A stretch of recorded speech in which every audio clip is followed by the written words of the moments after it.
არქიმანდრიტი დემეტრე გიგანი ეხმაურება არაბული ქალაქების მშენებლობას საქართველოში.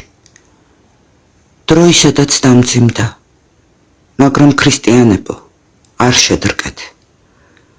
საქართველოს სახელმწიფო არ მოიაზრება მხოლოდ გარკვეულ ტერიტორიად და ამ ტერიტორიაზე მცხოვრებ ნებისმიერ ეთნოსად, არამედ გარკვეული კულტურის, ენის და ქრისტიანული სარწმუნოების მქონე საზოგადოების ერთობაა.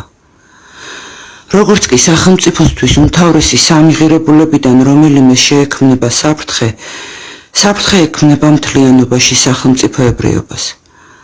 სახელმწიფო არ არსებობს მამულის გარეშე, ერი არ არსებობს ენის გარეშე, ხოლო სახელმწიფოს კულტურულ იდენტობას განსაზღვრავს მისი სარწმუნოება.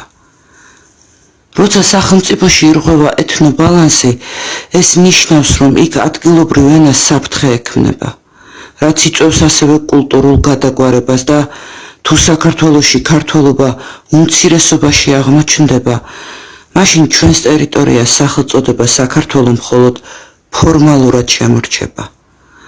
ამიტომ დაუშვებელია ქართული მიწის გაყიდვა უცხოელებზე, მიწისა, რომელიც გაჟღენთილია წინაპართა სისხლით, რომლისთვისაც თავს წირავდნენ ჩვენი მეფეები და დიდებული წინაპრები.